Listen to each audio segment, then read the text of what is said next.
Bueno, primero que nada, bienvenidos a todos y a todas que están por ahí. La verdad que es un placer ver muchas caras conocidas, pero también ver caras nuevas, así que está buenísimo encontrarnos y conocernos con un montón de personas, diferentes profesionales de diferentes áreas, porque fueron contando y también vimos en la inscripción que hay profesionales de varias áreas y bueno, es buenísimo el intercambio.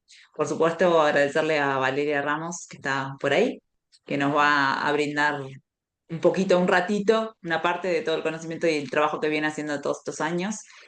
Así que bueno, de parte de la Fundación Escuelas Vinculadas, les agradecemos que nos puedan seguir y puedan apoyar las diferentes instancias que estamos ofreciendo.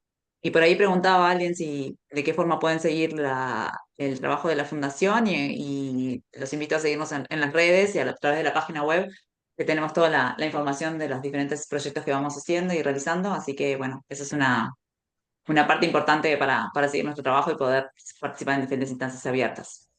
Y los dejo con Valeria, que la que nos va a traer un poco luz a este tema tan importante que venimos trabajando. Bueno, muchas gracias por la invitación un año más.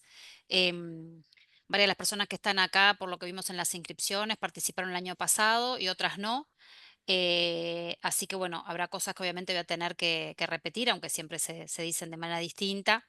Y este año con un vuelco también en esto de lo que tiene que ver con los entornos digitales, ¿no? En esto que hablábamos, en el que tratábamos de expresar en el título, ¿no? De lo que es brindar educación sexual integral, pero en estos tiempos de, bueno, de pantallas, de celulares, de algoritmos, inclusive en lo que es la infancia. Obviamente nos vamos a centrar en la infancia. Y bueno, la idea ahora es voy a compartir una presentación y la idea es más o menos hasta las 7 conversar y dar unos 15 minutos por ahí para el intercambio, que lo podrán hacer o poniendo o abriendo el micrófono al finalizar o colocando preguntas en el chat. Entonces ahora compartir la pantalla. ¿Se ve Quizás bien, dejamos Patricia? abierto ahí se ve, sí, perfecto. Sí, Quizás Ah, dejamos abierto el chat, el que quiera puede ir mandando sí, preguntas por ahí, bien. después las nucleamos para el final, ¿te parece? está bárbaro. Y si hay alguna en el momento que no se entienda y alguien quiere poner algo, Sí, me lo por decís supuesto. vos, Patricia, porque yo no veo el chat compartiendo pantalla, pero por supuesto que lo vamos viendo. Bueno, entonces, eh, como marco general y compartirles también este material para quienes no lo conocen, Uruguay es un país que tiene una larga data de iniciativas, políticas y estrategias vinculadas al campo de la educación sexual, que nos lleva a 1913 e inclusive antes, a 1906, en la persona de Paulina Luisi.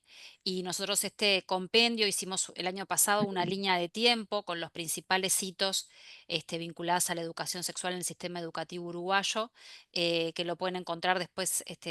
Yo puedo compartir la presentación con Patricia para que se las hagan llegar. Pero bueno, si no, si ponen este título les va a aparecer, o Educación Sexual en el Sistema Educativo Uruguayo, UNFPA, y en nuestra página web tienen esto que es un desplegable, pero que está en versión electrónica y que ustedes pueden ver esta línea de tiempo y también como los hipervínculos que hay siempre en los momentos, en aquellos sitios que nos puede referenciar Mm. alguna página web o algo más amplio. Me parece siempre importante traer este contexto histórico, porque bueno, más allá de todo, la educación sexual no es algo que tenga poca data, no es algo que se haga desde hace poco, más allá de que obviamente ha sido un camino de disputas, de derroteros, de altos y bajos, por la complejidad que tiene el propio tema. Pero nos parece importante como colocar en perspectiva histórica de nuestro país, todo lo que se ha hecho y bueno, y el camino vinculado a la educación sexual. algunos como parámetros importantes, porque hablamos de educación sexual integral, a veces se habla de educación de la sexualidad, en sexualidad, para la sexualidad, educación sexual sin integral. Son varios los conceptos que se han manejado, pero bueno, lo importante es que esta educación sexual no tenga solamente un enfoque biologicista, sino que lo de integral justamente lleva a que tenga un enfoque cognitivo, emocional, físico, social, ¿no? O sea, que tenga este enfoque biopsicosocial y que aborde estos elementos de manera interrelacionada. Muchas veces nos vamos como a trabajar más las cuestiones biológicas y a veces como hasta desancladas de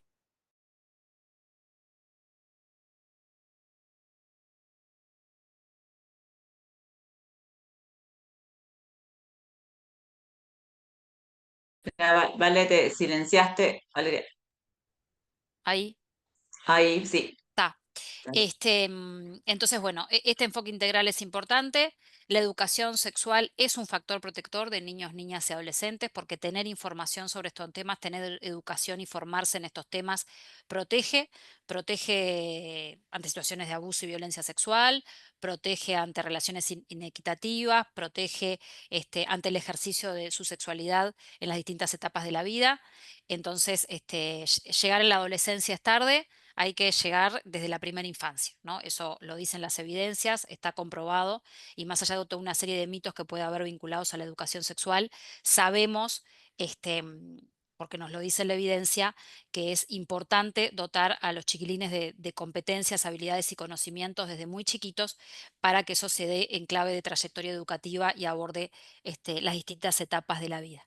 ¿No? Entonces, bueno, es eso, o sea, la transición a la adultez en el caso de los adolescentes requiere generar competencias, habilidades y conocimientos que permitan elegir alternativas responsables en su vida sexual, en su vida reproductiva, y eso es importante empezar a forjarlo desde muy chicos.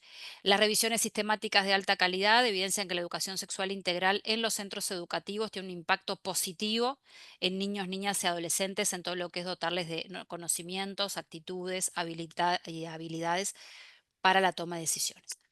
Si uno piensa, bueno, voy a implementar un programa de educación sexual, ¿qué es lo que debería lograr?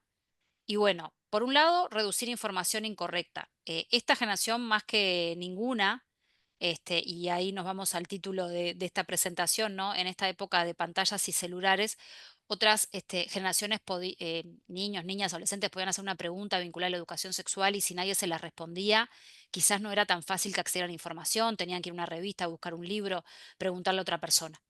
Acá la información la tenemos ahora en 2 segundos, ni siquiera tienen que saber escribir porque lo pueden preguntar a Google hablando, y llega mucha información. Pero llega mucha información errónea, mucha información incorrecta. Entonces, el rol del adulto mediador de esa información es clave.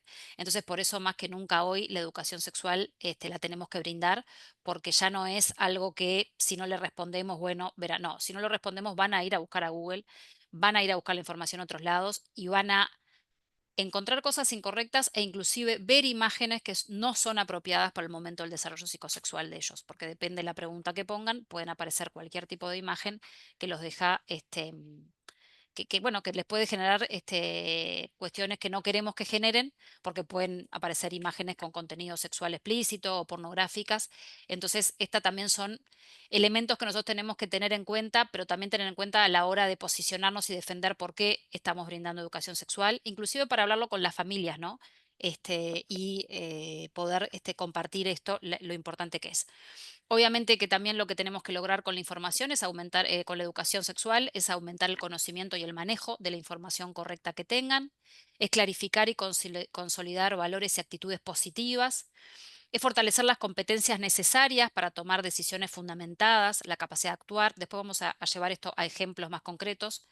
Mejorar las percepciones acerca de los grupos, los pares y las normas sociales y aumentar y mejorar la comunicación con las familias, con los adultos de confianza. Hay siempre como una cuestión que está presente en estos temas que es la transversalidad versus la materia, ¿no? ¿Qué es mejor? ¿Un modelo transversal o un modelo de materia, de unidad curricular? Nosotros en nuestro país conviven distintos modelos, ¿no?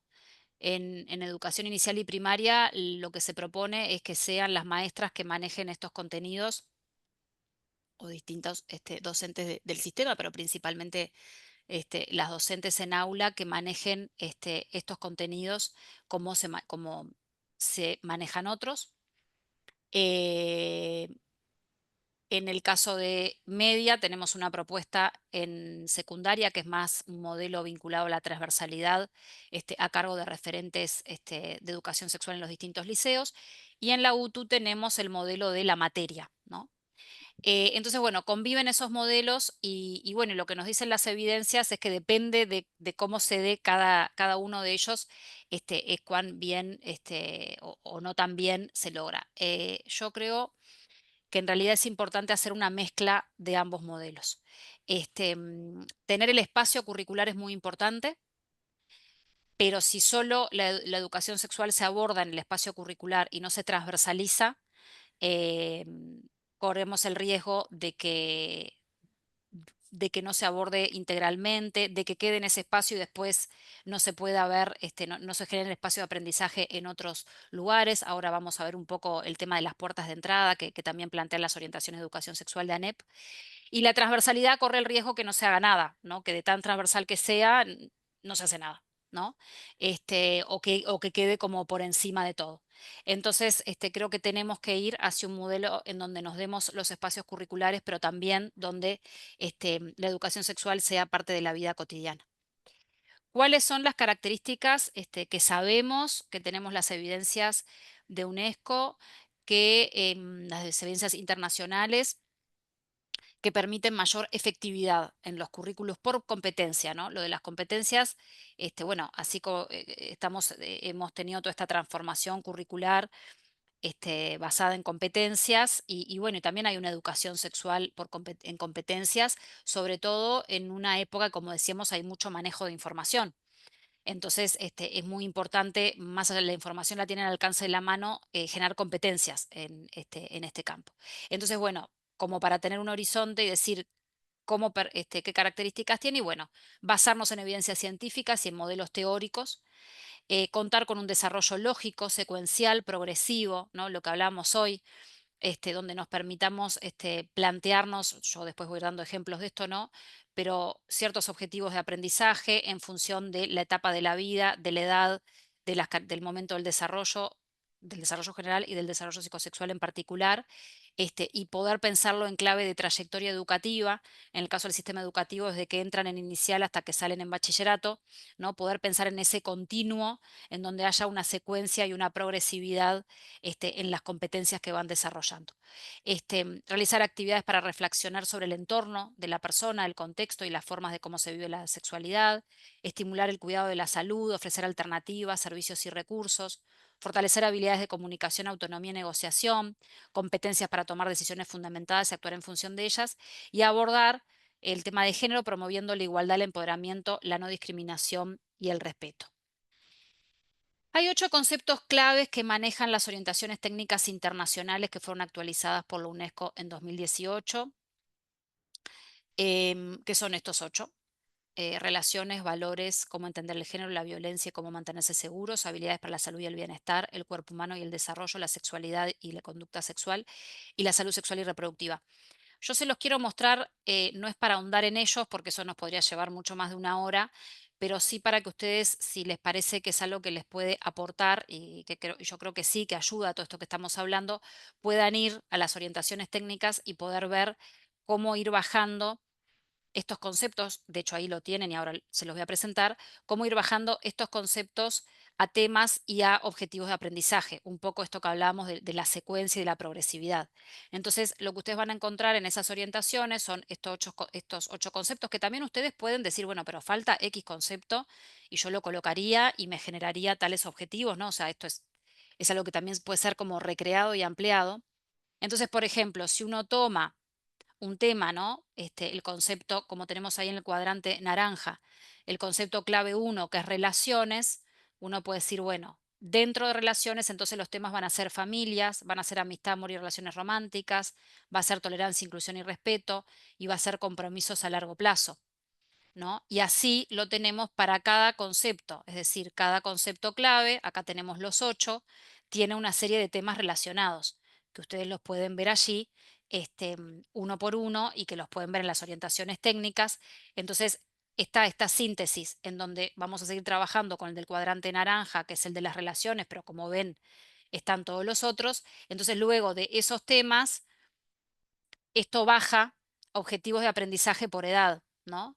Entonces, nosotros tenemos, por ejemplo, en este caso, bueno, si vamos a hablar de familias, la idea clave es que estén muchos diferentes tipos de familias en el mundo. Entonces, ¿cuáles son los objetivos de aprendizaje? ¿Qué queremos lograr? Y bueno, queremos lograr que los chiles y las chiquilinas puedan describir diferentes tipos de familia, expresar el respeto hacia los diferentes tipos de familia, expresar como este, mostrar respeto, etcétera, entre los 5 y los 8, pero después tenemos esos mismos aprendizajes para la fase que va de 9 a 12. Entonces, como ven ahí, ¿no? Y después va cada idea clave, que es lo que está en rojo, aparece una idea clave y abajo hay objetivos de aprendizaje. Esto obviamente es mucho porque son 8 objetivos, son 8 conceptos clave de los cuales se bajan en cada uno en una serie de temas y esos temas bajan en objetivos de aprendizaje. Pero creo que esto ayuda mucho, si ustedes lo pueden leer con detenimiento, no tienen por qué tomar los 8, pero cuando quieren trabajar sobre uno de alguno de estos conceptos, tenerlos todos y guiarnos por objetivos de aprendizaje es algo que como que clarifica el accionar de lo que estamos haciendo y ayuda como a pensar también ese programa o esas actividades que queremos hacer. No entiendo por qué. ¿Ustedes ven Valeria, un como minuto. rayones? Mm, Sí, no sé si, raro. Bueno, no importa. si ¿Me recién querías alguien decir algo? los dibujó, no sé si fuiste. Sí, que están preguntando este material de dónde está. Estas son las orientaciones de ANEP, No, son las orientaciones de UNESCO. Ponen de orientaciones UNESCO. Ok, internacionales UNESCO 2018. Si las ponen así, hay unas que son previas, que son del 2010, son las del 2018. Esas son las más actuales, pero las googlean y les sale. Es Orientaciones Técnicas Internacionales, Educación Sexual, UNESCO 2018, y acceden a ese material. Ese material es para a nivel, son orientaciones realizadas basadas en evidencias internacionales que sirven para el mundo entero, vamos a decir, ¿no? O sea, son orientaciones globales. ¿Tá? bien. Así que de ahí pueden sacar este material que estoy planteando. Entonces, bueno, además de guiarnos por esos objetivos de aprendizaje vinculados a la edad y demás, ahora me gustaría como conversar un poquito de cuáles son las características de la sexualidad en la infancia, que ustedes ya la saben, pero que también tener como presentes estas características nos ayudan también a generar porque muchas veces puede haber confusiones, sobre todo en las familias, bueno, ¿de qué hablas de la sexualidad? Sobre todo cuando tienen 4, 3 años, 8, o sea, entonces, bueno, ¿cuáles son las características? Vamos, lo que se va a abordar es lo que marcan las características de la sexualidad en estas etapas de la vida. Y las características de la sexualidad en estas etapas de la vida, totalmente vinculadas a las características del desarrollo de estas etapas de la vida, tienen que ver con la exploración, con la curiosidad, las preguntas y las diferentes teorías que se hacen, tienen que ver con la observación, con la manipulación, con el autodescubrimiento, con los juegos, con la imitación y con la identificación. Obviamente que toda esta exploración, juegos, manipulación son juegos en este caso que estamos hablando de la sexualidad, de índole sexual, ¿no? Los juegos sexuales de la infancia, la imitación de lo que ven, la observación, la exploración de su propio cuerpo, de los genitales de otro, ¿no? En la primera infancia, después ya cuando se instala el pudor, ya eso va a ser de forma distinta. Las preguntas que aparecen en cada etapa de la vida. Entonces, bueno, estos son como características generales que nos van a ayudar a nosotros a poder trabajar el tema.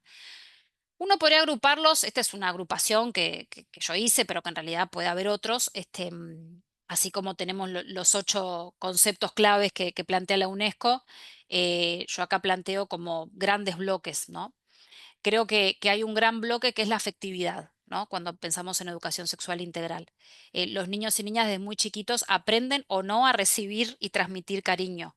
Lo aprenden viendo cómo se les manifiesta el cariño a ellos y a ellas, cómo se manifiesta en la familia, cómo se manifiesta entre los adultos, cómo se manifiesta a su alrededor. Y eso es parte de la educación sexual integral también, ¿no? O sea, todo lo que tiene que ver con la demostración de los afectos, del cariño, de recibirlo o de transmitirlo. observan esas demostraciones y muchas veces las imitan, ¿no? En el juego simbólico. Es importante y es clave que los niños empiecen a identificar y aprendan a identificar las diferentes emociones y sentimientos, algo que a veces es muy complejo hasta en la vida adulta, ¿no? Darnos cuenta qué nos hace bien, qué nos hace mal, qué sentimos cuando pasa tal cosa, qué sentimos cuando pasa tal otra, y después un pasito más que es qué siente el otro, ¿no? Poder empatizar y poder entender qué siente el otro cuando pasa esto o lo otro. Y eso es parte también de la educación sexual, porque eso en la infancia nos va a permitir después, en el ejercicio de la sexualidad adolescente o adulta, poder tener un ejercicio más saludable y placentero, si yo puedo identificar mis emociones, si yo puedo saber lo que me gusta y lo que no me gusta, si lo puedo decirlo, si lo puedo expresar, pero también yo puedo respetar al otro, ¿no? ¿Cuántas veces uno trabajando, por ejemplo, con adolescentes o inclusive con personas adultas dice, bueno, estábamos teniendo relaciones sexuales, yo estaba pasando mal y la otra persona como que no se enteró y si se enteró no le importó y siguió. Y yo no puedo decir que no. Eso que muchas veces pasa, bueno, tiene que ver con esto que estamos hablando, pero esto que es importante que es empezar a identificarlo, que obviamente no sirve solamente para lo sexual, sino para otras dimensiones de la vida, pero esto es trabajar en educación sexual, ¿no? Después todo lo que tiene que ver con los juegos sexuales de la infancia, que a veces incomodan porque los miramos con ojos adultos, que a veces a la familia se les complica también porque los miramos con ojos adultos, pero poder distinguir, bueno, lo que es esperado de un juego sexual en la infancia y lo que ya no es un juego, ¿no? Porque cuando hay diferencia de poder, diferencia de edad, diferencia de tamaño, o hay un juego en donde en realidad hay uno que quiere dejar de jugar y se lo obliga a seguir jugando, ya deja de ser un juego. Y entonces uno dice, bueno, ¿cuáles son los límites? Y bueno, estos son los límites. Hasta acá es un juego y ya cuando pasan estas otras cosas no estamos hablando de un juego sexual. Entonces ya ahí estamos en el terreno de otra cuestión. Entonces poder también ver los juegos sexuales desde ahí y poder poner los límites donde tienen que estar también. Todo el tema de la convivencia, o sea, educación sexual y convivencia van de la mano. Todo el tema de la socialización de género, es decir, de cómo aprendemos a ser varones y mujeres según la sociedad en la que hemos nacido, ¿no? Lo que se espera de los niños y las niñas, lo que se espera de los varones y de las mujeres en una sociedad y cómo los chineses, bueno, muchas veces desde muy chiquitos dejan de hacer cosas o hacen cosas que no tienen ganas por el simple hecho de que es de nena o es de nene. Y después toda la parte de los entornos digitales que me voy a detener más adelante, pero que también es parte de esto. Después hay otro gran bloque para trabajar, que es todo lo que tiene que ver con el cuerpo y la corporeidad, ¿no? A medida que van creciendo, van siendo conscientes de las diferencias corporales y trabajar y abordar estas diferencias es parte de trabajar en educación sexual con los niños y las niñas. Muestran interés por el propio cuerpo, pero también empiezan a mostrar interés por el cuerpo de los demás. En un momento de la vida, hacia el final de la primera infancia, se empieza a percibir la diferencia sexual, la diferencia genital. O sea, lo primero que se percibe es la diferencia de género, es decir, que se percibe que hay varones y mujeres, aunque no se sabe que hay una diferencia genital. Después van a percibir esa diferencia, van a percibir también las diferencias entre los cuerpos adultos y los cuerpos de niños y niñas, todo lo que es el descubrimiento del cuerpo como fuente de placer, la estimulación en toda esta etapa, la masturbación, como conductas exploratorias naturales y como parte del desarrollo, y todo lo que tiene que ver con desarrollar la capacidad de aprender a diferenciar lo público y lo privado, las partes íntimas del cuerpo también, quién las toca, quién no las toca. Y esto de lo público y lo privado es un tema muy importante también en esta época de celulares y pantallas, en donde los entornos digitales han erosionado totalmente los límites que teníamos los adultos también, ¿no? Entre lo que es público y privado, en donde mucho de lo privado ya no es privado, y en donde los niños están viviendo en este mundo que los adultos estamos construyendo, en donde esto se nos desdibujó totalmente. Entonces, bueno, todo esto es parte de los temas también que es importante trabajar. Y después puede haber un gran bloque vinculado a la reproducción.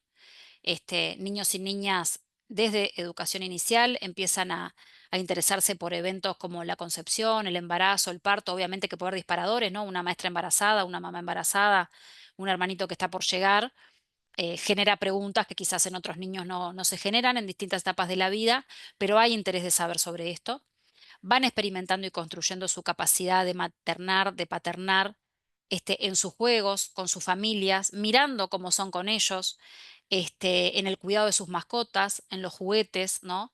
Y bueno, eso que a veces es, bueno, está jugando a ser nena porque, o está jugando a las mamás si es varón, bueno, no, está jugando a los papás, está jugando a cuidar. Y qué importante que aprendan desde muy chicos a jugar a cuidar, ¿no? Entonces, bueno, y el otro gran tema también tiene que ver con la diversidad de familias, ¿no? Poder dar lugar a que hay muchos modelos de familias, no uno solo, no el nuclear, no el hegemónico, sino que hay muchos modelos de familias, no solamente de dos mamás y dos papás, sino de una mamá sola, de un papá solo, de una mamá con una abuela, de tíos, o sea, distintas familias integradas por distintas personas con distintos roles, y todo esto es parte también como de los grandes bloques que es importante poder trabajar. Esto es un ejercicio que hice hace un par de años pensando en las 10 competencias que plantea la transformación curricular y pensando más allá de que cuando ustedes van al documento de las competencias, hay muchos que tienen, sobre todo en estas dimensiones, en la interpersonal, intrapersonal, pensamiento, pero sobre todo en estas dos primeras, en los propios documentos de ANEP de las competencias, hay muchas competencias que están directamente vinculadas a la sexualidad. Hicimos como, tomamos 4, en realidad en las 10 es posible trabajar competencias vinculadas a la educación sexual. Tomamos estas 4, puede haber otras, pero bueno, también con una lógica de trayectoria, ¿no? Decir, bueno, en la interpersonal, por ejemplo, en lo que tiene que ver con las emociones, ¿qué esperamos que le pase en la primera infancia, en la infancia y en la adolescencia como un continuo? Y bueno, en la primera infancia lo que vamos a esperar es que logre identificar y expresar emociones, opiniones, ideas, escucha y respeta de los demás, pero establecer las pautas y límites en el relacionamiento y la convivencia a lo largo, ¿no? De la primera infancia, de a poquito y para su edad, pero poder empezar esto. Pero después, en la infancia, esto se va a ver potenciado. Vamos a pedir un pasito más. Vamos a poder a que vea esto que está acá en la infancia, ¿no? Que pueda escuchar las diferentes opiniones, identificar sentimientos de los demás para vincularlas con los propios, para relacionarse adecuadamente, ¿no? Identificar formas de relacionamiento y contacto físico apropiado en los distintos espacios de convivencia para mantener un relacionamiento saludable y protegerse. Entonces, y después eso es lo que lo lleva a la adolescencia a esto de que, bueno, identifica y expresa emociones y sentimientos en el contexto de las relaciones sexoafectivas y desarrolla habilidades de la comunicación, etcétera, etcétera. Y ahí podemos ir viendo esto, ¿no? Creo que todo esto del mundo de las emociones, los sentimientos en uno y en los demás, y ¿no? Que esto es tan importante en lo que es lo interpersonal, ¿no? Y que es tan difícil y que a veces las personas adultas no lo logran. Después en lo intrapersonal, sí, también seguimos con este mundo de las emociones y con la exploración de su corporeidad, ¿no? Entonces, identificando progresivamente esto que vamos viendo acá. En el pensamiento crítico, bueno, el pensamiento crítico sirve para todo, pero específicamente también para la sexualidad, también para poder leer críticamente los mensajes que llegan vinculados a la sexualidad, a las relaciones sexuales, a los tipos de familia, al género. Y bueno, y después estas dimensiones que están ahí en la metacognitiva. Entonces, bueno, esto es como un ejercicio, porque cuando uno puede pensar como en esa clave de trayectoria, bueno, si yo estoy trabajando con niños de 3 y 4, estoy en esta primera infancia, y si me planteo esto, bueno, ¿cómo llegar a esto? ¿No? Esto como que nos ordena, y si eso uno lo piensa a más largo plazo, bueno, si podemos pensar en esta clave de trayectoria, nos ordena como para seguir trabajando. Ahora yo quiero entrar a esto de lo virtual y esto de los celulares, las pantallas, los algoritmos, ¿no? Hasta acá estamos hablando de la educación sexual en general, del desarrollo, y no hemos entrado aún en esto que tiene que ver con el impacto de los entornos digitales en la socialización, tanto en la primaria como en la secundaria, en la socialización sexual, en la socialización de género y en el desarrollo de los chiquilines. Entonces, algunos datos de contexto de Uruguay: 9 de cada 10 niños, niñas, adolescentes en Uruguay se conectaron a Internet diariamente desde su hogar. 9 de cada 10 declaran aprender algo nuevo. Estos son datos de Uruguay del 2022. Declaran aprender algo nuevo en Internet todas las semanas. Las redes digitales son parte central de su vida social, las conocen, las usan. Los juegos en línea también son espacios sociales y de interacción. 3 de cada 10, obviamente esto aumenta con la edad, pero 3 de cada 10 han encontrado cara a cara con personas que conocieron primero por Internet. Obviamente que su nivel de habilidades digitales va creciendo a lo largo del tiempo. Y este dato que me parece muy importante, 1 de cada 3 sufrió en algún episodio negativo en Internet durante el último año, 1 de cada 3 es mucho, pero solamente el 53% lo contó un adulto, ¿no? Esto nos genera decir, bueno, ¿y qué pasó con la otra mitad? ¿Qué pasó con la otra mitad que no contó? ¿Resolvió solo? ¿Resolvió con un par? ¿No resolvió nada y siguió viviendo esos episodios negativos? Entonces, bueno, esto es como muy importante y bueno, y 1 de cada 4 adolescentes recibió mensajes con contenido sexual y 1 de cada 10 lo ha enviado, lo cual se incrementa con la edad. Algunas cuestiones que sabemos de lo que son los entornos digitales y el desarrollo. Sabemos que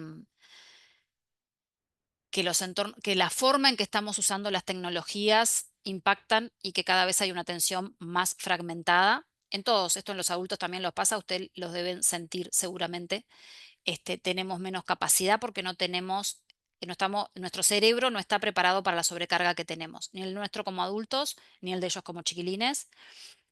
También hay ansiedad y disforia en aumento, hay vínculos más frágiles y bueno, la evidencia neuropsicológica es clara, no estamos preparados para esta sobrecarga, pero sin embargo, prohibir sin acompañar no educa. Entonces, un poco vamos a hablar de esto ahora. Si uno piensa qué es lo que han cambiado los entornos digitales han cambiado mucho. Han cambiado y están y impactan en la forma, en nuestra subjetividad, ¿no? En cómo entendemos el mundo, en cómo nos paramos frente al mundo. Hay una subjetividad hiperconectada y una lógica de la visibilidad todo el tiempo. Afecta a aspectos del desarrollo, esto que hablamos, ¿no? La fragmentación de la atención, la sobrecarga informativa. Afecta a la socialización. em, Antes un niño o una niña, su socialización primaria era con ese grupito familia que lo recibía en el nacimiento y que le marcaba las pautas, ¿no? De cómo estar en este mundo y de cómo convertirse en un ser social. Y después había aquella socialización secundaria de las otras instituciones. Pero hoy ya cuando un niño que vive en Uruguay dice pastel y no está hablando del pastelito de dulce membrillo, y cuando habla como en español latino o como dibujito animado, vemos como en el lenguaje, que es algo tan estructurante del cerebro y del psiquismo, ya permea todo eso a través de un celular, quizás en niños muy chiquitos. Vemos como nunca antes en la historia de la humanidad un dispositivo tecnológico había entrado a calar en el desarrollo y en la socialización, porque la tele era para un mundo entero. Pero en esto de los algoritmos y en esto de las pantallas, los celulares nos conocen, nos mandan lo que queremos leer, ¿no? Nos ubican en... Y le pasa eso con los niños, ¿no? O sea, si el niño maneja un celular, va mandando lo que el niño va buscando y le va mandando cosas. Entonces es algo mucho más personalizado que la televisión. Y además, además interactúa. Y además una vez que entran ya a tener redes sociales o a jugar en línea, empiezan a interactuar con otras personas. Y a veces no tenemos tanta conciencia de ello, o las familias no tienen tanta conciencia de ello, entonces uno dice, bueno, si vos no dejás a tu hijo de 5 años solo en una plaza, ¿por qué lo dejas jugar en línea solo, sin mirar con quién está hablando? Quizás porque no hay conciencia, de que en realidad en un juego en línea hay adultos del otro lado, hay adultos haciéndose pasar por niños, pueden hablar con cualquiera, les pueden mandar cualquier cosa. Porque claro, no podemos, recargar y responsabilizar a la familia de todo cuando hay todo un sistema y una industria de las empresas que están atrás de todo esto, pensando todo el tiempo cómo van a captar nuestra atención, ¿no? Entonces, ir contra eso es muy difícil, ¿no? Se necesita regulación, se necesita ir como a otra escala. Entonces, bueno, esto obviamente que es importante. Han cambiado las formas de relacionamiento interpersonal. No todo es para mal ni para bien, pero no podemos decir que nos relacionamos igual, nos relacionamos distinto, porque tenemos capacidad de estar en contacto con gente en otras partes del mundo, porque podemos tener un novio que vive en Colombia y nunca lo vimos en nuestra vida, porque podemos estar compartiendo un cumpleaños, cualquier cosa en otro lado, porque nos animamos a decir cosas que las escribimos pero que en la cara nunca las diríamos, y por millones de cuestiones nos estamos vinculados de manera distinta. Han afectado la comunicación, han impactado y han cambiado el procesamiento y la configuración de las identidades. Yo me puedo construir mi identidad, más de una, pongo lo que tengo ganas de mostrar, me pongo los filtros que quiero poner y eso empiezan a hacerlo desde muy chicos. Entonces yo armo mi identidad, muestro al mundo lo que quiero mostrar. Todo lo que son las nociones de tiempo y el espacio, ¿no? Hay mucha aceleración e inmediatez. Antes uno quería hablar con un amigo, llamaba, te atendía el padre, el amigo no estaba, dejabas el mensaje y si el padre se acordaba, le iba a dar el mensaje 3 horas después o quizás no, ibas a tener que esperar para hablar al otro día en el liceo y eso ya ha cambiado, todo es ya. Antes mirabas dibujitos animados, tenías que esperar no sé qué, y ahora tenés una plataforma en el celular y miras uno atrás del otro a la hora que quieras, la que quieras, y si no podés ver ese capítulo, no te lo vas a perder porque tenías pediatra, no lo vas a ver cuando quieras. Entonces hay todas unas nociones de tiempo y espacio, esto de poder también estar sentado en mi casa jugando con amigos que están en sus casas, es una noción distinta de lo que es el espacio, de lo que otras generaciones teníamos idea de lo que es el espacio. Lo que las fronteras entre lo real y lo virtual es real, no podemos hablar de lo virtual y lo real. Lo virtual es parte esencial de sus vidas, cuanto más grande más. Es una extensión de sus vidas, es un escenario de referencia, de pertenencia y socialización. Obviamente que cuanto más grande más, pero lo es. Em, Ha cambiado las nociones de íntimo, público y privado, han cambiado los dispositivos de aprendizaje, las lógicas de consumo, no solo de consumo de cosas que a veces es hasta más fácil y ahora podemos hacer todo por internet y se compra, sino también de consumo de ideas, de experiencias, ¿no? De sentimientos, hay como todo un consumo de cuestiones que antes no consumíamos. Obviamente que han cambiado la sexualidad y las relaciones sexoafectivas, es decir, hoy por hoy trabajar la sexualidad con adolescentes y no abordar la posibilidad de que conozcan gente por internet y que después pueden tener quizás relaciones sexuales, como dicen ahí los datos, en su primer encuentro o en algún encuentro, es como estar trabajando con otra generación. Es importante abordar eso, el sexting, es decir, el envío de contenido sexual ya sea por mensaje, audios, videos, es una práctica sexual que antes no estaba y que hoy está y que tenemos que abordarla. em, Porque es una práctica que se hace, entonces tenemos ¿no? Bueno, esto, tener relaciones sexuales a través de las pantallas, tener un novio o una novia en otro lado, conocer gente por internet, son toda una dimensión, bueno, los temas del cuerpo, ¿no? La capacidad de estar sacándose fotos, de ver, de trucarlas, de manejarlas, ¿no? Entonces, es muy importante como a la hora de abordar la sexualidad, poder abordar estos temas. Eh, También, y volviendo ahora, que me acordé de una cosa que no dije antes, es que hay algunos contenidos que quizás antes se daban en etapas más adelantadas y que hoy hay que empezar a trabajarlos cada vez antes. Por ejemplo, la pubertad es algo que ya hoy en tercero o cuarto escuela hay que empezar a trabajar. Se ha adelantado la edad de la menarca y se ha adelantado muchas pautas del desarrollo de la pubertad, ¿no? Entonces algo que era como alejado, hoy lo tenemos que empezar a trabajar antes. Y con todo esto de los entornos digitales es importante trabajar esto, sobre todo teniendo en cuenta, sobre todo en la infancia puede ser distinto el nivel de acceso que tengan. En la adolescencia tenemos los números y en los adolescentes en Uruguay, la mayoría, la gran inmensa mayoría, tienen un dispositivo, un celular, internet y acceden. En el caso de niños y niñas es diferente, ¿no? Hay niños y niñas que siguen, o sea, obviamente que hay un impacto en los celulares, pero que siguen sin celular, que no, y hay otros que tienen celulares de muy chicos y tienen WhatsApp y juegan en línea y otros empiezan más tarde. Entonces, bueno, en la infancia todavía hay ciertas diferencias, pero es importante tener en cuenta todo esto para poder abordarlo. El acceso a la información es otra, lo que hablamos hoy. La construcción del cuerpo y la imagen corporal con la capacidad que tenemos hoy de filmarnos, de sacarnos la foto, ¿no? No es la época del rollo de 12, 24, 36, que si salías con la cabeza cortada te enterabas cuando ibas a revelar el rollo un mes después y bueno, ya fue, está. Acá podés trucar, poner, sacar 200 fotos hasta que te guste la cara que pusiste o ponerle filtros y lo que quieras. Han cambiado las formas de control social y los entornos digitales también son un nuevo escenario de ejercicio de la violencia. Hay muchísimas formas de ejercer violencia digital y en Uruguay los datos que tenemos es que las principales víctimas de violencia digital son niños, niñas y adolescentes. Entonces, este es otro tema que tenemos que abordar. La educación sexual, sabemos que es un factor protector, lo decíamos al inicio, es un factor protector ante el abuso sexual y por lo tanto también lo es ante la violencia sexual y la violencia digital, ¿no? La violencia sexual en los entornos digitales, porque tenemos que empezar a hablar con los chiquilines de estos temas. Si ellos juegan en línea, ellos tienen que saber que en línea entran en contacto con gente que muchas veces no es quien dice que es, que hay adultos que les pueden hacer cosas, que hay adultos que les pueden llegar a pedir fotos de imágenes que ellos no quieren mostrar, que después los pueden chantajear. Si nadie se los dice, no lo saben.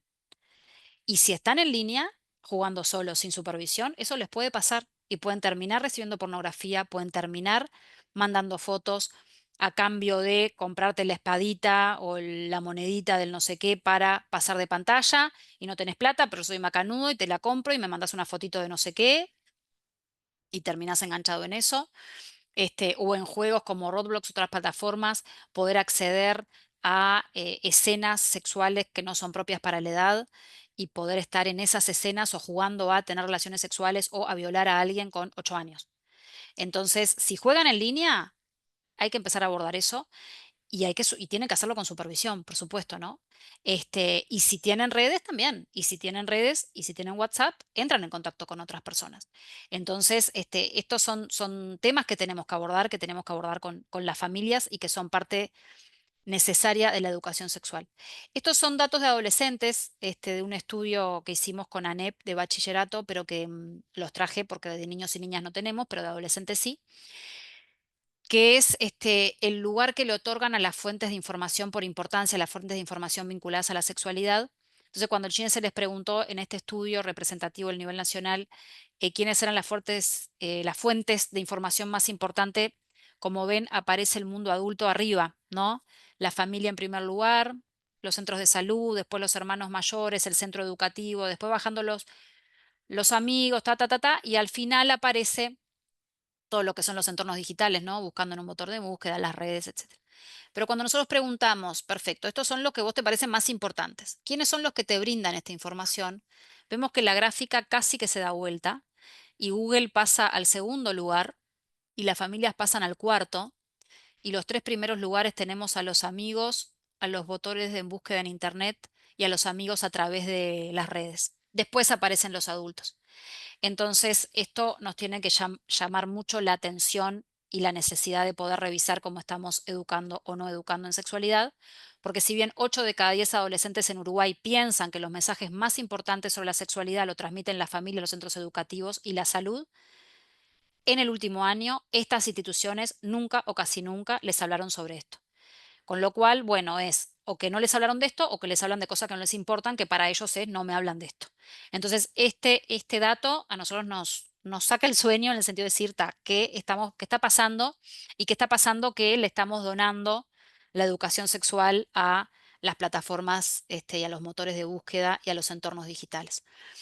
Este es otro tema que es muy importante, también esto es un dato de Uruguay, es en un estudio del 2021, bachilleres, este es el porcentaje, el 67,8 había visto pornografía finalizando el liceo, el 22 no y un 10% no respondió, pero la edad de inicio de consumo en Uruguay es 12 años, es la edad de inicio de los países que tienen este dato, pero dentro de este 67,8% que declara haber visto ya haber visto pornografía, el 20% declara que empezó a mirar pornografía entre los 6 y los 12, es decir, en la escuela.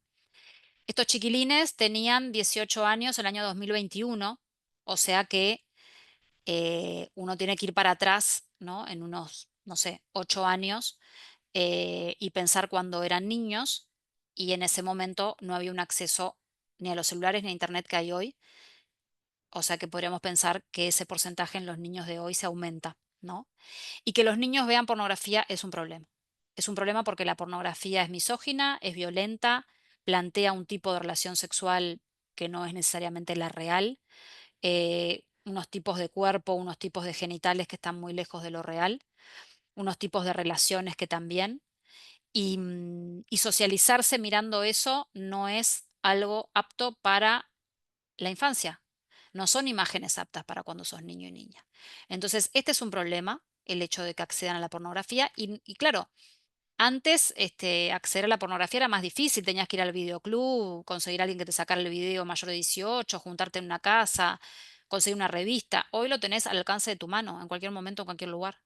Por más filtros que tengas, de repente tu compañero no tiene filtro. Entonces, este tema de pornografía, o sea, y muchos, nosotros tenemos en este estudio muchas preguntas sobre pornografía y el tema de que ellos entiendan la pornografía como una fuente válida de información o que les da ideas para sus relaciones sexuales es problemático porque después cuando van bueno, a poner en práctica esas ideas les va muy mal, ¿no? Lastiman gente, no sé, se frustran porque obviamente su compañera de clase no es como la actriz porno, el sexo anal que tienen en las películas porno no se hace con la facilidad que en la vida real que sí se hace. Entonces, este tema de la pornografía es un tema que nos desafía y por eso insisto, hoy más que nunca, el tema de la educación sexual. Y ni que hablar a todo esto de los entornos digitales, si le sumamos la inteligencia artificial, ¿no? El chat GPT, que pasa a ser ya un asistente emocional, psicólogo, y que va a responder todas las preguntas de sexualidad que sus padres o sus familias o sus docentes no les respondan. Si antes Google las respondía, el chat GPT ahora ya está. Igualmente yo creo que en algunos casos es mejor el chat GPT que la pornografía que les pueda aparecer. Pero bueno, entonces, ¿qué es lo que uno debería? Acá les voy a recomendar dos materiales. Uno es Pantallas en casa, que es el que dice ahí abajo, Pantallas en casa, orientaciones para acompañar una navegación segura en Internet. Ustedes ponen Pantallas en casa UNICEF y les va a salir. Es un manual dirigido a familias, pero que obviamente nos sirve a todos, que habla de cómo manejar el tema de las pantallas por etapa de la vida, ¿no? Entre primera infancia, infancia y adolescencia. Trae algunos criterios y trae justamente eso, cómo acompañar una navegación segura. Y en la página web de UNICEF en Uruguay hay todo un apartado de crianza digital que trae un montón de materiales vinculados a estos temas. Entonces, cuando uno dice, bueno, ¿qué debe saber un niño, una niña, un adolescente en los entornos digitales? Bueno, tiene que poder desarrollar habilidades. Hay habilidades que son fundamentales y otras que son instrumentales. Las instrumentales son las que nos permiten em, manejar los dispositivos, ¿no? Eso es como lo instrumental. Pero lo fundamental es las habilidades que me permiten saber los riesgos que tengo en Internet, que se vinculan más con el ejercicio de la ciudadanía digital, ¿no? De cómo yo debo habitar ese mundo, de cómo debo relacionarme en el mundo de lo digital, donde también hay derechos y deberes y pautas que deberíamos seguir. Entonces, bueno, tienen que poder desarrollar de acuerdo a su edad estas habilidades, esto lo pueden ver en este material. Este, mm, lo importante de que saber de que, como todo en esta vida, ¿no? De confiar en alguien para pedir ayuda, si les pasa algo, esto que veíamos en el dato, que la mitad no le contó a un adulto cuando tuvo un problema. Saber la diferencia entre una persona confiable y una no confiable y saber que en el mundo de Internet hay personas que no son confiables. Comprender la noción de privacidad y conocer los riesgos a medida que, como decíamos hoy, que aumenta la edad y a medida que ellos, sobre todo cuando empiezan a hacer cosas que los ponen en vínculo con otras personas, ellos tienen que conocer los riesgos que hay. Saber qué hacer con los contenidos al que acceden, principalmente cuando empiezan a usar redes sociales o a jugar online, ¿no? El seguimiento y la regulación por parte de los referentes adultos es clave. Es importante brindar conocimientos y herramientas a las familias para educar, acompañar a sus hijos e hijas en todo lo que es el relacionamiento con los dispositivos en los entornos digitales. Esta es otra guía que salió hace, no sé, un mes. Se llama La red delante de las pantallas, acompañar y sostener a niños, niñas, adolescentes en el entorno digital. Es una guía para referentes adultos, no es solo para familias. Es una guía de AGESIC y la ONG Pensamiento Colectivo. También está online. También si la googlean, ponen la red delante de las pantallas AGESIC, les sale. Y bueno, trae muchas cosas, pero bueno, en cómo acompañar, bueno, poder ayudar a cuidar su identidad y la reputación de los niños y niñas en Internet, generar un espacio de diálogo e intercambio, analizar Analizar la clasificación de edad y características específicas de las plataformas sociales, los videojuegos, las animaciones, los audiovisuales, etcétera, que usan los chiquilines en función de las etapas del desarrollo. Establecer acuerdos de uso, analizar críticamente los mensajes, contener y demostrar disponibilidad para el diálogo, evitar avergonzar y demás. Pero bueno, es toda una guía que yo les quería recomendar que habla de todo esto. Entonces, volviendo a la educación sexual, con esta mirada de los entornos digitales también, supongo que conocen ese material, es el de las orientaciones para el abordaje en educación sexual que lanzó la ANEP el año pasado. Este es el documento de referencia en educación sexual para el sistema educativo. Está en la página de ANEP, lo pueden googlear de esa forma y ahí acceden a todo lo que es ese material. Pero yo quería trabajar ahora en los 5 minutos que me quedan, estas nociones, ¿no? Hoy cuando hablamos de la transversalidad y el versus la materia o la unidad curricular, trabajar este concepto, recordar este concepto de puertas de entrada, ¿no? Eh, Se habla de que hay 3 puertas de entrada para trabajar en educación sexual.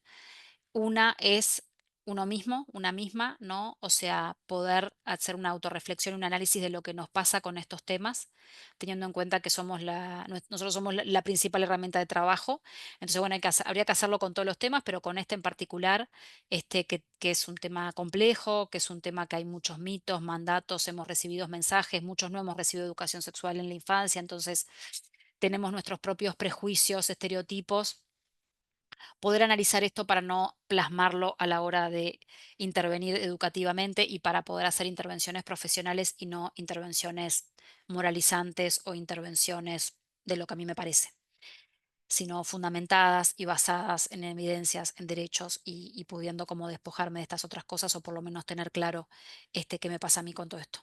La segunda puerta de entrada es la integración de este tema en el currículo, que es ya sea en lo que es el desarrollo curricular, pero también en lo que es la organización de la vida cotidiana de los centros educativos. Es decir, la sexualidad está presente en el patio, entras a un baño y puede haber un dibujo de un genital o de cualquier cosa, en los chistes, en las palabrotas, en la forma en que nos vinculamos en los centros educativos, en los cuentos que leemos, en los modelos de familia que traemos, en los tipos de cartelera que hacemos, en lo que le pedimos y esperamos de niñas o de niños en función de su sexo, en función de su género. Entonces, si uno hace el taller y habla de la sexualidad y el respeto de no sé qué, pero después en la vida cotidiana del centro eso queda en un segundo lugar, y bueno, ese taller no va a tener la misma fuerza de que si en realidad este tema se trabaja cotidianamente en los distintos espacios.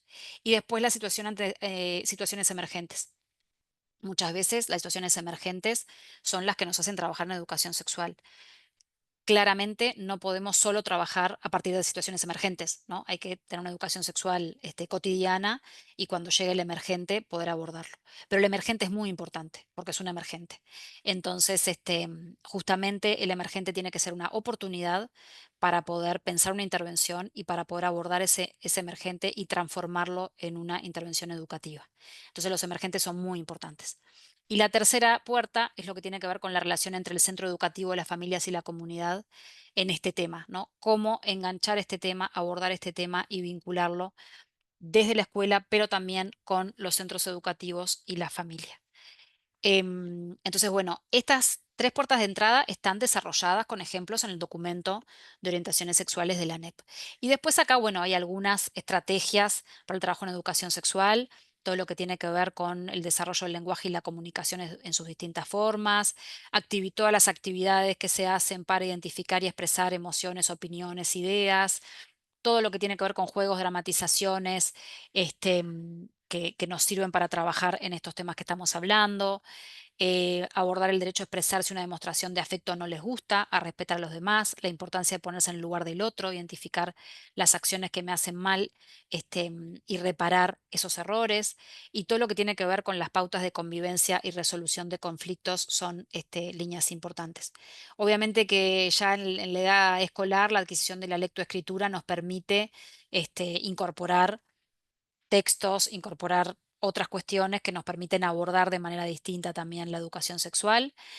Todo lo que tiene que ver con el trabajo con la música, trabajar la autoestima, la autoafirmación, la autoconfianza, es muy importante. Poder tener un tiempo de seleccionar materiales educativos, disponer de materiales. Ahora hay muchas cosas que uno puede acceder por internet, hay un montón de libros en las librerías que sirven y que están buenos.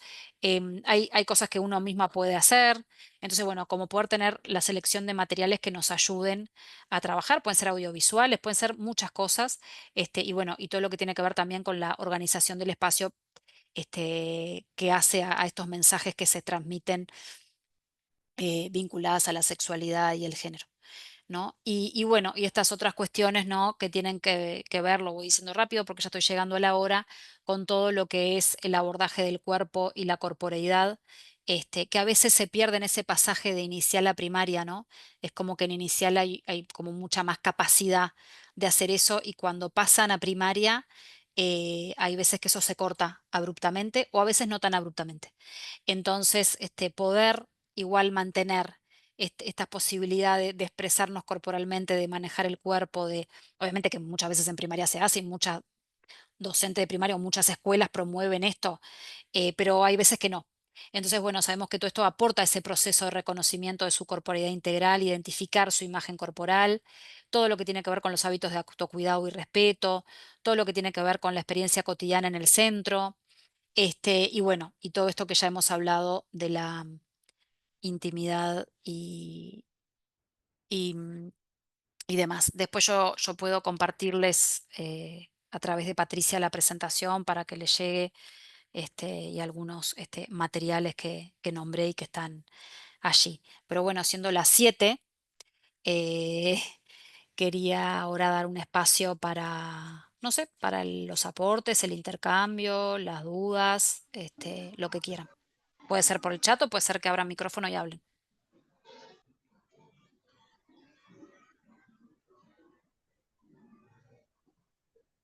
Lidia, yo solo un Bien, comentario, porque me Dale. tocaba abrir este espacio un poco para preguntas, dudas e inquietudes, pero me imagino que si todas nos vamos a poner en este momento a pensar en toda esa cantidad de información que tú nos diste, que la verdad es que tenés un poder de síntesis impresionante, porque escuchamos, yo creo que un montón de cosas que nos han dejado más que certezas, dudas, inquietudes y ganas de seguir trabajando con esto. Pero como llama, un montón de material para leer y para seguir profundizando. Así que creo que si a la mayoría les pasa como a mí, vamos a tener que dejar también de cantar un poquito tanta información, porque todo vale y todo aplica para lo que en realidad estamos queriendo hacer, porque por algo estamos todas acá, todos acá. Y sí. por algo la convocatoria fue tan exitosa que nosotras desde un primer momento quedamos, además de sorprendidas, gratamente eh, contentas por entender que este espacio es necesario, este y muchos otros más que ojalá se puedan dar, ¿no? Ojalá. Ahí hay una manito Sí. levantada, ¿no? Ay, Bueno, Sol, cayó una en el chat y hay una mano levantada. Así que bien. vamos, sí. Capaz que Sol puede preguntar, yo voy leyendo por acá. Sí, Bien, muchas dale, Sol. gracias. Muchas gracias, agradecidísima de estar aquí, complacida de escuchar y aprender, y además feliz de que seamos más de 100 personas conectadas, escuchando y involucradas. Pido disculpas por ser una recién llegada a este proyecto maravilloso que es las escuelas vinculadas y que están trabajando con tantos proyectos y que nos acercan a su vez esta oportunidad, esta chance. Em, Desde el total em, abordaje crítico de una configuración que estamos respirando, generizada, patriarcal, poderosa y además con la lógica comercial y adictiva de todo lo que está configurado para no poder parar de recorrer, porque no termina nunca. De aparecer ante los ojos lo que se despliega es que como madre de una niña de 8 estoy, bueno, en primer lugar, estupefacta ante la evidencia de a hoy más del 70% del acceso a pornografía antes de los 12, porque si esa cifra 67% era hace unos años, todo va creciendo y creciendo, ¿no? Entonces, intentando sintetizar, me encantaría una reflexión y voy a seguir pendiente de las próximas oportunidades de escuchar a Valeria y a todos quienes tengan para enseñarme, pero una reflexión sobre la hipersexualización de las infancias que existe a través de la música, que está invadiéndolo todo y que lleva, en mi caso, por las opciones de cómo acompañar a nuestra hija, a que pregunte ante cada cumpleaños, ¿va a haber reggaetón? Si va, no asiste, porque no es ya negociable y no existen ya los márgenes de diálogo y espacio con esos referentes familiares, que la lógica es está de moda, cuando en realidad esos mensajes a propósito de drogas, bueno, todo lo que ya sabemos que exponen mayoritariamente y la evidencia además de lo que influye en la configuración de las relaciones de poder de niños y niñas, una reflexión quisiera, porque estamos realmente en un brete de ya no poder dialogarlo cuando estamos hablando de que ya están cantando y bailando esto a los 8 y qué va a pasar cuando aparezca lo hormonal. Me pregunto cómo vamos a negociar y dialogar para que las infancias habiten esos espacios donde como padre y madre no estamos dispuestos a ceder y tirar la toalla con 8 años. Con 18 años, pero con 8 no. Entonces, me encantaría una reflexión a propósito de eso. Dale. Empezar. Una aclaración respecto al dato. Los que son el 60 y algo por ciento son en menores de 18. De ese 60 y algo por ciento menores de 18, o sea, esa pregunta se hizo a chiquines en bachillerato, ¿está? Entonces, ellos, el 60 y pico por ciento, respondió que sí ya habían visto antes de esa edad. De ese 60 y pico, el 20 dijo que vio en la escuela. Ese es como el dato simplemente para... Lo que yo decía es que, claro, esos chines que en 2021 tenían 18 fueron a la escuela 8 años antes, 10 años antes, 12 años antes, en donde todavía no había esta expansión enorme de los celulares y de Internet. Entonces podríamos pensar que los niños de hoy están accediendo más a que los niños de hace 15 años. ¿Está? Eso simplemente para aclarar, y eso obviamente que es un problema. Hay una hipersexualización de la infancia, claramente muy mediada por todo lo que es los mensajes, las tecnologías, las músicas, las letras de las músicas, las bandas, ¿no? El La imagen. reggaetón, la imagen, Imagen. y que a veces s- hay como movimientos que quizás en nuestra cultura, ¿no? Porque si uno piensa en otras, no sé, Brasil, Colombia, Cuba, la forma en que bailan desde muy chiquitos y que tienen, y que es como algo como mucho más cultural, esa cuestión como más, que para nosotros es como muy sexual, en muchos casos la forma en que bailan, y que nosotros no estamos acostumbrados en Uruguay. También vemos que ahora las niñas empiezan como a copiar ciertas formas, ¿no? Con movimientos pélvicos, con perreos, con cosas que vos decís, pará, y que no son como tan parte de nuestra cultura. Y creo que ahí em, la hipersexualización de la infancia es un problema para la infancia y es un problema para los adultos que tienen problemas, ¿no? Es decir, em, hay un factor de riesgo también en esa hipersexualización. Yo creo que hay cuestiones que también está por el lado de devolver sin culpabilizar, porque también sin correr el riesgo también de reprimir justamente cuestiones vinculadas a la sexualidad, pero sí a medida de la edad poder cuestionar. ¿Por qué se baila así? Bueno, que de repente para esa edad no está tan bueno, que eso es para más grandes, que eso imita tal cosa, ¿no? Creo que el espacio del diálogo, em, yo me lo cuestiono mucho, qué hacer con eso, ¿no? Yo antes cuando era más joven, para muchas cosas era como mucho más drástica, ¿no? Inclusive para cuestiones del rosado, de las barbas, bueno. Y ahora como que pienso como cómo no reprimir, pero sí poder colocar donde están los problemas, sí poder decir por qué eso no está bueno, o que es para otra edad, o que es desubicado para la edad. Este, mm, entonces yo creo que ese diálogo hay que darlo, ¿no? Y hay que expresarlo y hay que compartirlo ya a los 8 años tranquilamente, ¿no? O porque no te gusta, o porque otra amiga sí. Bueno, como tantas cosas que hacen a veces los amigos o las amigas y que no son las pautas de nuestra familia, ¿no? Entonces, bueno, me parece que hay que habilitar ese espacio del diálogo y expresar lo que pensamos nosotros con respecto a eso. Además de tratar, obviamente, de uno a veces regular, bueno, esta música no se escucha o este programa no se ve. Aquello del horario de protección al menor lo hemos perdido, ¿no? Había una época que teníamos un Es horario de que, protección al penal. Ahora, es que como el de acceso es en verdad, cualquier momento, inclusive en series que no eso. son porno. Si uno mira las series de Netflix, digo, Netflix o cualquier plataforma, ¿no? Que tienen un contenido sexual erótico constante, inclusive las de los adolescentes, ¿no? Y que a veces se decir, ay, de vuelta teniendo relaciones sexuales, por favor, o sea, es como basta, ¿no? En muchas hay mucho, o sea, no es solo lo porno, es el contenido erótico que aparece ya en cualquier lado y aquello de que llegaba el liposaurio bostezón, no sé, los que sean de la época del liposaurio bostezón, ya no hay horario de protección. Por algo, en un momento como sociedad dijimos, hay cosas que no pueden ver. Y hay un horario de protección, si te queda hasta. Ahora nos perdimos con eso, ¿no? No hay más horario porque, claro, pueden ver lo que quieran a cualquier hora, pero no perdamos como esa perspectiva de que hay cosas que no está bueno que vean ni que hagan y que hay cosas para cada edad.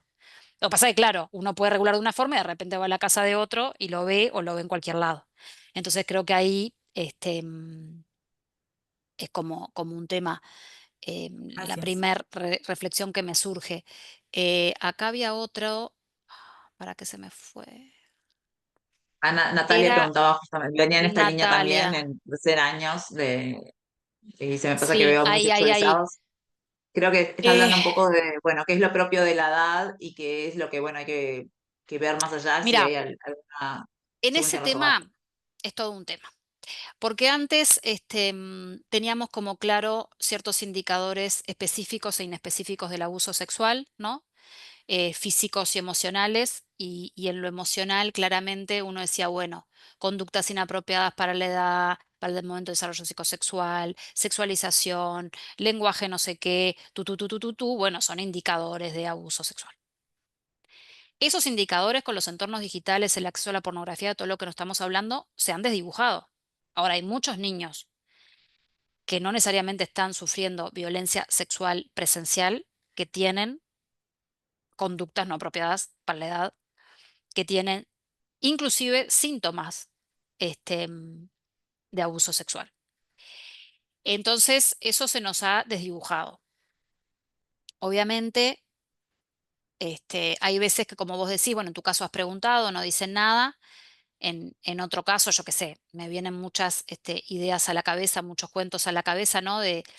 No sé, desde pensar en una salita de inicial, que una docente me decía que los nenitos habían empezado como a gemir y hacían gemidos, y ella empezó a indagar, y al final era un youtuber que, no sé, la mitad de la clase veía, que se pasaba gimiendo y haciendo cosas, y los nenes imitaban inocentemente las pavadas que hacía el youtuber. Pero bueno, eso llevó a una reunión con los padres y demás. Después, en otros casos, por ejemplo, este también es un caso cercano de hace poco, por ejemplo, en una institución X, niños con conductas muy inapropiadas para la edad, pero como que todo el grupo, porque uno puede decir, bueno, un niño con una conducta inapropiada, no puede ser todos abusados, ¿no? O sea, nos fuimos del estadístico, o sea, estamos mal con el abuso sexual en Uruguay, pero no puede haber de 20, 16, ¿no? Acá hay otra cosa. Y bueno, y cuando indagaron era que todos estaban jugando al juego de Roblox y que todos estaban entrando en Roblox. Uno entra como a lugares y uno es como el baño público en donde todos los macaquitos van teniendo relaciones sexuales, y todos estaban entrando a ese baño público, viendo eso y viendo un montón de contenidos vinculados a la sexualidad a través de ese juego, que los estaba llevando a todo ese grupo de niños, o a la mayoría de ese grupo de niños, a tener conductas hipersexualizadas y totalmente no acordes para la edad. Y de hecho se hizo una intervención en el centro una vez que empezaron a detectar, primero a partir de una niña, pero después empezando a preguntar a qué jugabas y empezando a mirar a qué jugaban, de que en realidad todo eso que estaban viendo tan extraño y fuera de la común, y en el grupo casi que entero, tenía que ver con este acceso a estos juegos, y se hizo una intervención y se habló con las familias, y hubo familias que les prohibieron a sus hijos seguir jugando a eso, y hubo toda una movida al respecto. Entonces, bueno, esto es, no te respondo lo que me estás preguntando porque cada caso es un mundo, pero digo, puede tener mucho que ver con todo esto, sobre todo si son la mayoría, porque uno podría pensar, bueno, la mayoría no pueden ser víctimas de violencia sexual intrafamiliar, por ejemplo. Ya cuando son poquitos o cuando es uno, ahí uno puede, y también quizás es parte de esto y no parte de lo otro. A ver si había alguna otra pregunta. Está ahí Sofía hace un ratito con la mano levantada, capaz que puede ir Perdón, preguntando. dale. Hola, muy buenas noches. Muchísimas gracias por la oportunidad de participar en este lindo encuentro.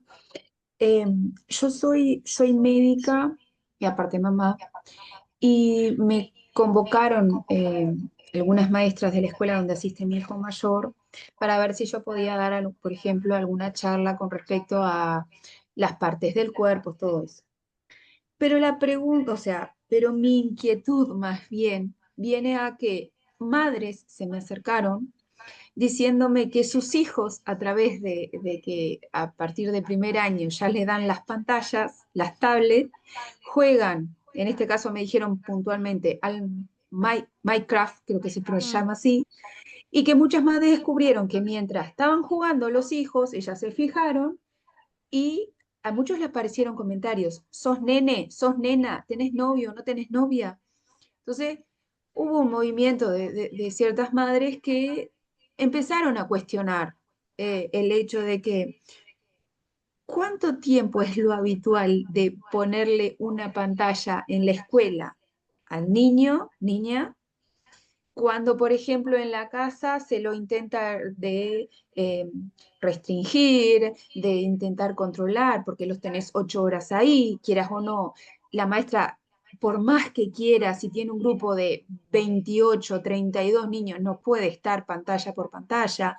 Entonces, por un lado, se intenta compensar el hecho de transmitir de cierta forma una educación sexual básica dentro de las posibilidades, porque también a veces hay temas que toquen y hay temas que no quieren que los toques. Y entonces, ¿cómo acompañar eso? Esa era mi pregunta. ¿Cómo acompañar cuando la escuela no hace lo que uno querría en ese Claro, sentido? sí, o sea, no, Por no es lo que decírtelo uno rápido. quisiera, lo más Lo que uno piensa que adecuado, es adecuado. lo que más adecuado para los chiquilines, porque si por un lado queremos que los gurises Sí. tengan un acceso a educación sexual y todo, bueno, también por otro lado, no sé, Mira, capaz que ese soy tema media que traes, drástica. no, no, ese tema es complejo porque Uruguay es un país que se ha destacado por su alta conectividad, lo que fue el Plan Ceibal, que hoy es Ceibal, Ujú. fue pionero, ¿no? Esto de una computadora por niño es una política pública, como que fue muy destacada en Uruguay, pero claro, esa computadora por niño era en otro momento de la historia de la tecnología, de la conectividad. Entonces, hoy por hoy, claro, y después de la pandemia además, en donde todo esto se fortaleció mucho y bueno, y en Uruguay se pudieron hacer un montón de cosas en la pandemia también gracias a que había un plan Ceibal instalado como está. Y más allá del plan Ceibal, en los colegios privados, el tener informática, el tener muchas veces su dispositivo, pedirle su dispositivo. Pero yo creo que no hay una pauta pensada a nivel nacional de esto. Creo que queda librado bastante al criterio o de cada centro educativo o inclusive a veces de cada docente, ¿no? El otro día también una mamá en un taller decía que ya no podía creer que la docente del hijo ponía tiempo libre, tiempo de pantalla. O sea, pone tiempo libre, tiempo de juego de caja. Pone tiempo libre, tiempo de cualquier cosa. Pero ¿cómo tiempo libre, tiempo de pantalla? Les daba como un tiempo libre por día, 20 minutos, 15 minutos de pantalla. Y sí, es como todo lo contrario que queremos hacer en casa, ¿no? Claro. Entonces creo que la pregunta es difícil porque creo que tenemos un debe ahí. Creo que hay que pensarlo más globalmente y dar directrices más claras al respecto del uso, al respecto de los filtros que también tienen que tener estos dispositivos, ¿no? Porque también es una política pública que entrega un dispositivo, pero que tiene que tener la seguridad y que a veces esa seguridad no está. Bueno, Entonces perdona que te ahí eso interrumpa. sí. Ahí hay un detalle que yo me enteré porque soy primeriza al tener un niño en primer año con una tablet. Los chiquilines ya no, para determinadas tareas, ellos tienen el modo, creo que es modo niño, no sé cómo es que se dice, mm, pero para otras tareas tienen modo adulto. Y cuando tenés el modo adulto, tenés lo que libertad. quieras. Mm, Entonces, mi hijo, por ejemplo, no sabía, pero aprendió a través de unos compañeros cómo poder activar el modo adulto. Entonces, yo lo controlo acá, pero con la tablet de la escuela, salvo que yo vaya y curse con el primer año, no tengo no cómo tenés control. controlar. Claro. Entonces, bueno, creo que ahí tenemos un debe. Creo que ahí también es esto que decíamos, no siempre se logra, pero estos diálogos de familia-escuela, porque también creo que es importante que las familias puedan expresar esto en la escuela, como un problema, como, bueno, ¿cómo hacemos con esto? ¿no? Porque creo que es eso, que en algunos lados se maneja muy bien y que en otros no se maneja tan bien. Entonces yo creo que sí, la Ceibalita, los dispositivos dan unas oportunidades que, ¿no? Yo me acuerdo de una maestra que decía, lo que aprenden con Matific, yo no logro que en matemática, les digo hago el mismo contenido, le digo lo mismo y la forma en que aprenden de rápido con Matific y entienden Matific, no me entienden a mí, ¿no? O sea, sabemos que también jugar y todo lo que, o sea, creo que es una herramienta muy valiosa de aprendizaje, pero que no puede ser una herramienta que uno como que abuse de eso o que tenga un tiempo de pantalla en la escuela que sea superior a todo. Y de pronto tenés otros lugares en donde, y de hecho se está debatiendo un proyecto de ley al respecto, de que los niños ya no pueden entrar con dispositivos personales a los centros educativos, principalmente los adolescentes, lo dejen en una cajita y se lo lleven al final. Entonces, hay como una serie de pautas que conviven, pero nos falta ese paso de una regulación eh, mm, que comprenda a todos, ¿no? Entonces, en realidad es difícil responderte, pero porque creo que tenemos un debe ahí todavía. Y que, por supuesto, uno puede ver, bueno, acá hay una compañera poniendo cuestiones de los tiempos, de las horas, ¿no? De cuándo dar ese dispositivo, entonces, eso también tiene que haber una coherencia en la escuela. Y cuando eso no lo hay, bueno, yo creo que sí es importante expresarlo, transmitirlo, pero transmitirlo a la dirección, transmitirlo a la maestra, ¿no? Entender por qué. Quizás a veces uno piensa algo y hay un criterio de por qué tantas horas, o por qué lo usamos en este tiempo, o por qué los dejo hacer esto, o lo manejamos de otra forma. Entonces creo que eso, si no se habla, no se va a entender. Y que también de la escuela se entienda qué es lo que se ve como del otro lado, ¿no? Entonces me parece que va como por ahí. Muy bien, muchísimas gracias. Valeria De y nada, Flavia tiene la mano levantada también. dale, Bueno, yo adelante. me quedo pensando en estas cuestiones de cuántas aplicaciones, cuántos juegos hay. Por ejemplo, Roblox, yo lo conocí en el 2022 y no precisamente por mis hijos, lo conocí por un grupo de tercero en la escuela, donde habían amenazas, porque ese tipo de juegos permite la interacción con estudiantes que no estén conectados, que estén con el mundo adulto. Y bueno, ahí es cuando nosotros los adultos tenemos que decir, bueno, vamos a investigar, vamos a trabajar con esto, vamos a ver cuáles son los beneficios de esa herramienta para utilizarla o no. Yo, por ejemplo, soy anti-Roblox, porque hasta ahora no le encontré un buen uso, Ujú. pero tampoco es decirle a los chiquilines no Roblox, sino es llamar a las familias, me parece a mí, y trabajar con esas familias. Bueno, cuando se use Roblox, cuando haya, bueno, tiene que haber un adulto supervisando, tenemos que hablar sobre lo que está pasando, qué programas están utilizando nuestros chicos y en qué momento utilizarlos. En la escuela, yo soy partidaria de que usar, sí, la tecnología está divino, precioso, pero a la hora del juego, por ejemplo, o el tiempo libre que algunas maestras dicen por ahí, o alguna de nosotros, pues yo soy maestra, decimos no está el tiempo libre, sino es enseñar a jugar y revalorizar algunas otras herramientas como los juegos de caja, por ejemplo, o los juegos al aire libre. Bueno, muchas gracias Valeria por todos los aportes y esa bibliografía. Dale, muchas gracias.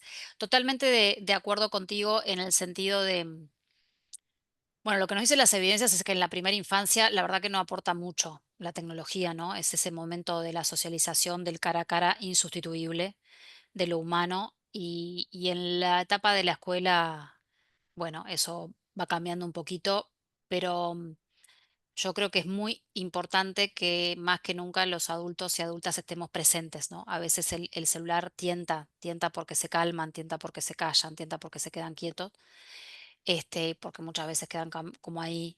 Pero un niño y una niña le das atención, le das la posibilidad de jugar, esto que vos decías, ¿no? Y lo siguen haciendo, y van a un campamento 3 días y no miran el celular y a nadie le viene un síndrome de abstinencia, generalmente, ¿no? Entonces, bueno, creo que fortalecer eso del diálogo, de la experiencia del humano, que es lo insustituible, de las tecnologías y de que puedan tener todo eso en su infancia, es muy importante. Pero claro, eso implica adultos muy disponibles, ¿no? En tiempo y en tiempo de calidad en la familia y en los distintos espacios de referencia como la escuela. Así que bueno, acá hay como Flavia Talmon. ¿Cómo anda Flavia Talmon? ¿Todo bien? Si sos la Flavia Talmo que conozco, estoy leyendo ahí lo que estás poniendo. No sé si hay alguna otra mano. Sí, hay una mano Ahí hay levantada, alguna ¿no? otra más, Dale. sí. How,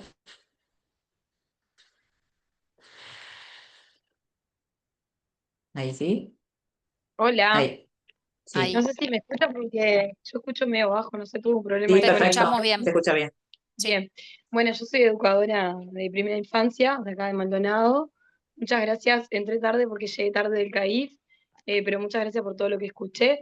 Y nada, quería comentar un poco eso, justo lo de las pantallas, que me pasaba ahora estoy de experiencias oportunas, pero el año pasado estaba en sala de dos y niños llegaban con el celular, no querían bajar del coche y obviamente que en un rato estaban como con esa abstinencia de decir, Mm. estaba acá en el jueguito, en la canción y no estaba bueno, traté de hablarlo siempre con las familias. Y bueno, por el lado de la sexualidad también trato de nombrar a todas las partes del cuerpo como son, digamos, los genitales, pene, la vulva, permiso, te voy a cambiar, trato siempre, hoy estuve en sala haciendo una suplencia de dos también, y trato de hablar cuidado con el cuerpo y esas cosas. Y bueno, mi pregunta más que nada era como el tema de lo formal, de seguir estudiando, que quiero, soy ex estudiante de psicología. Obviamente por estar acá no la pude continuar porque solamente hay primer año en Maldonado, pero quería saber más allá si hay algo público como para hacer cursos o demás, porque sé que hay dos instituciones que son privadas, que una es SUS y otra es Exur, Mm. y es un tema que quiero, porque me pasó ayer de venir del interior en el ómnibus, chicos de 18 y 19 años hablando mal de sexualidad y cero cuidado, hablando mal de las chicas, ¿viste? Cuando decís, ay, más reafirmo que tengo que ser educadora sexual, y justo hoy la charla era como diciendo, pero quería saber si hay algún curso corto o Público, algo. público no Nada, hay. nada, No hay un debe nada. total. Sé que hay interés en ANEP en generar algunas instancias de formación y específicamente va a haber un curso en plataforma CREA sobre educación, un curso autoadministrado en plataforma CREA, que ya está pronto para subir y que se va a hacer el lanzamiento, que obviamente va a ser para las personas que trabajan en inicial y en primaria, ¿no? Y que Bien. tienen acceso a CREA, ¿no? No sé si es tu caso porque me estás hablando de que trabajas Sí, en soy CREA. ex estudiante de magisterio, pero hay cosas que no comparto, entonces me quedé con la Está formación solamente de educadora de primera infancia por INAU. Y bueno, bien, soy futura pero recreadora bueno. también. Pero para quienes tengan acceso a CREA, con el usuario de CREA van a poder hacer ese Bien, curso autoadministrado, que eso sí es gratuito, y es un bien, curso con súper, buen material y buena está formación. Eso bueno. es lo que te puedo decir ahora. Pero después, en general, siempre todo lo que hay es privado.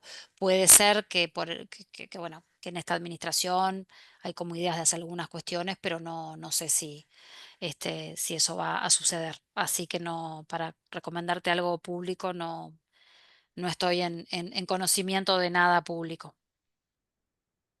Bien, me parecía porque no hay mucho, pero qué bueno lo de CREA porque Sí, tengo sí. usuario y voy a tratar Bueno, de entonces actualizarlo. cuando salga vas a poder hacerlo. Bien, Mm, muchísimas gracias, mm. muy linda toda la presentación. Bueno, de nada. Sí, acá está poniendo el proyecto de ley que decía hoy, estoy en la misma que la compañera que está hablando, quiero capacitar en educación sexual, pero para la gente del interior es complejo. Sí. Hay algunos de estos cursos privados que llegan al interior.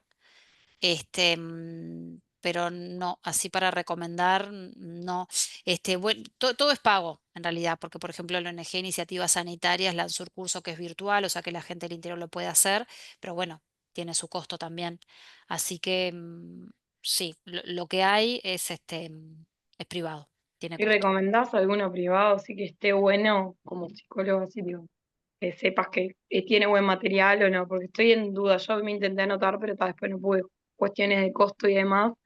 Sí, Sexur y SUS son las que hay, pero no sé Son las si... que hay, no conozco, o sea, no conozco actualmente los programas como para estar recomendando. Sé que son instituciones que tienen mucho tiempo. Bueno, de hecho, yo hace poco estuve en una charla justamente de estos temas en el curso de educadores sexuales de la SUS, que nos invitaron. O sea, sé que se actualizan, que están, Pero bueno, recomendar cuando, o sea, te podría decir sí, son serios, tienen buenos docentes, buenos materiales. Ahora, recomendar algo que yo actualmente, yo de hecho me formé en la SUSE en finales de los 90, o sea, imagínate, cuando todavía la SUSE y Sexur eran una sola institución, todavía no se habían dividido, y me formé en otros lados y demás, entonces como que recomendar sin conocer no me gusta, pero sí te puedo decir que son instituciones de larga data y que tienen docentes que saben y que están bien. Quizás es importante que quizás veas con personas que lo hayan cursado.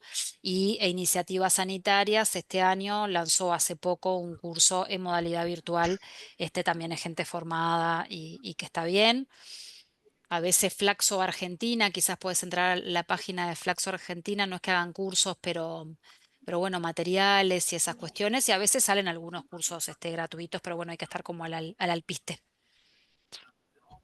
Bien, capaz que terminamos con Ángela. Gracias por todos los Terminamos con comentarios Ángela, y porque ya ahí estamos llegando a está. las 7:30. Gracias por todos los comentarios que ya los estamos leyendo.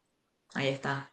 No, es un poquito más de lo que estaba hablando la compañera, o sea, yo soy de Cerro Largo y he querido hacer la formación, pero por ejemplo, Sexur lo que te ofrece es clases bastante, con un horario bastante pesado cada 15 días, lo que implica tener que viajar y todo eso. En mi caso trabajo en un centro 24 horas en convenio con INAU, justamente trabajo los fines de semana, entonces es complejo, o sea, no tenés la opción de poder hacerlo virtual o algo así. Y después he averiguado en Argentina, pero ya ahí los costos son mucho más de lo que es Sexur, por ejemplo. Así que esto de CREA que nos estás diciendo, creo que es un buen dato para estar atentos. Sí, estén atentos porque va a circular la información, o sea, para media ya está, pero es un curso específico de educación Bien. sexual para quienes trabajan con adolescentes. Ese ya está colgado en CREA y se puede hacer en cualquier momento. Para inicial y primaria está por colgarse. Mira, ahí Gabriela de Mujeres está poniendo cursos en línea que hay. No sé si está ya el de educación sexual, pero está el de género, lo está poniendo en el chat. Que no son exclusivos de educación sexual integral, pero hay varios temas, eso está bueno. Y que estaba diciendo, y de CREA va a estar colgado a la brevedad. Bueno, quienes participen de este programa de escuelas vinculadas también van a tener instancias de formación. Sé que muchas de las personas que están conectadas acá no participan del programa, pero quienes estén van a tener instancias de formación. Y bueno, y es bueno como saber también esta demanda que hay, que uno sabe que hay, pero bueno, como para poder generar algunas cuestiones, me lo quedo pensando. Es difícil en Montevideo, para la gente del interior es más difícil, sí, por todas estas cuestiones que vos también traías. Bueno, Bueno, creo y que si alguien más, nos si quedamos alguien más pensando. conoce algún recurso, así como puso Gabriela, de cursos o de cosas, yo me quedo pensando también y cualquier cosa les mando, pero pueden ponerlo ahí también en el chat para compartir la información. Bien. Bueno, es eso que decíamos, ¿no? Nos quedamos pensando, seguimos con muchas preguntas, por suerte algunas respuestas, y creo que lo importante es esto, poder reflexionar, tener estos espacios para poder socializar estas cuestiones que son comunes en diferentes instituciones. Creo que lo importante me parece que es poder traer estos temas, poder hablarlos en las instituciones, hablarlo con los niños y hablarlo con las familias, poder, como otros temas, poder buscar mensajes unificados, creo que es un poco importante, ¿no? Y bueno, los invitamos a seguirnos en las redes, nosotros vamos a seguir publicando seguramente actualizaciones de este curso que decía Valeria y otras instancias que podemos hacer. Estamos grabando esta conferencia para poder compartirlo también en el canal de YouTube de la Fundación, así que cuando esté ya se los compartimos por ese medio para todos. Así que bueno, estamos en comunicación. Muchas gracias, por supuesto, muchas gracias Valeria por acompañarnos Bueno, y por muchas gracias por la compartir invitación. conocimiento. Bueno, gracias. Chau, Nada, Muchas gracias a chau. gracias. todos. Muchas gracias.